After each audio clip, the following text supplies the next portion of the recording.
August 1966, Vintém Hill, Niterói, Brazil. A boy runs uphill. A kite dances above him. He follows, step after step, until he stops.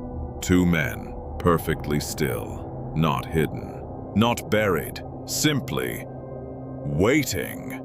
Both wear dark business suits. Their jackets are buttoned. Their shoes are polished.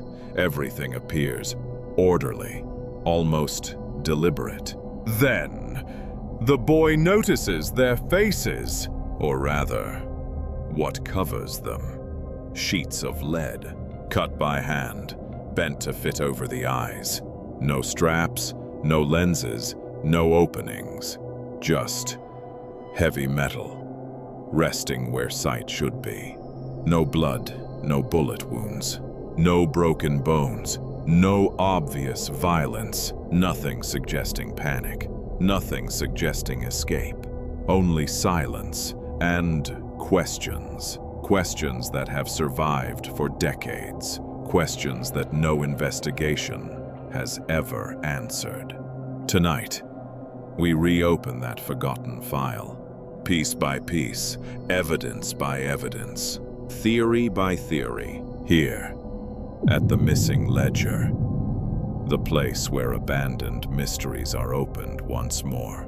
The dead men were not strangers, they were electronic technicians, Manoel Pereira de Cruz and Miguel José Viana, from Campos dos Goitacazes. Respected, quiet, competent. They spent their days repairing televisions, building radio transmitters, diving deep into circuits. But behind the copper wires lay a different obsession. Friends described them as spiritualists, members of an esoteric group, fusing advanced electronics with the occult, trying to contact the unseen world, attempting to tune into frequencies beyond human consciousness.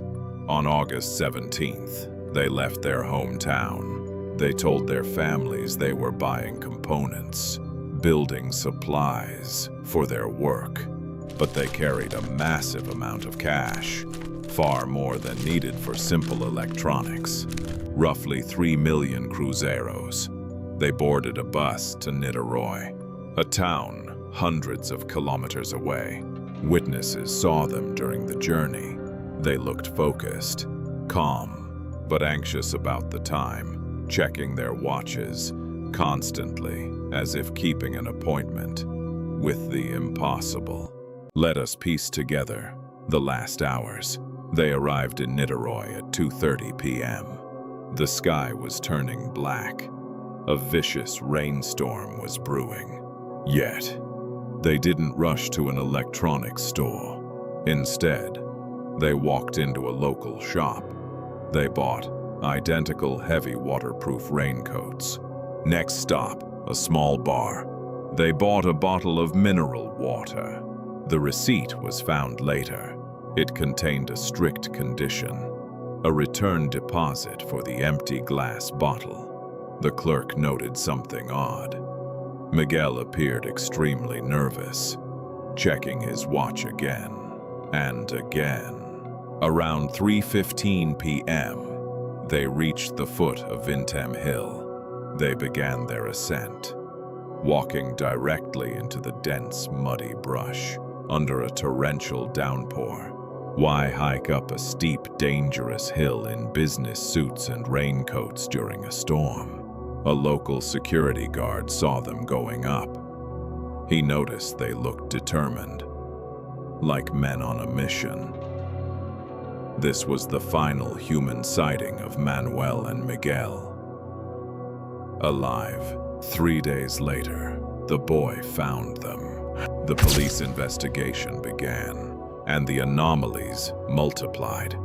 Beside the bodies lay a small cryptic notebook, written in tight, cold handwriting.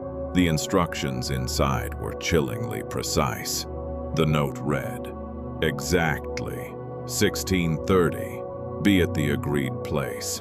1830. Swallow the capsule. After the effect, protect the eyes. Wait for the signal. Masks. No explanation, no context, just a chemical schedule. For death. But what happened to the cash? The 3 million cruzeros were gone. Only a small fraction remained. Was it stolen? If it was a robbery, why leave their expensive watches? Why leave the gold rings on their fingers? Why lay them down so neatly? Then came the ultimate failure of science. The autopsy. The bodies had been on the hill for 3 days in tropical heat. Decomposition was severe.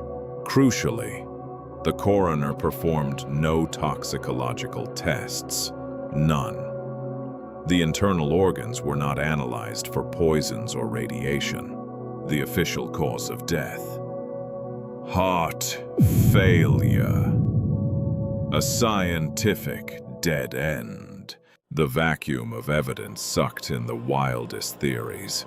In 1966, Niterói was a hotspot for UFO sightings. Local newspapers exploded with claims. A wealthy woman reported seeing a bright, glowing orange orb hovering directly over Vintém Hill at exactly 6:30 p.m.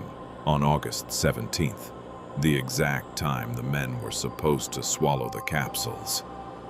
Did they believe they were meeting extraterrestrials? Why the lead masks? In physics, lead blocks radiation. Did they expect a blinding flash of cosmic energy? Did they think the masks would protect their eyes from a radioactive spacecraft? Or an otherworldly entity? Or was the radiation inner? Investigation revealed that Manoel and Miguel belonged to a secret group experimenting with psychedelic drugs and electronic frequencies.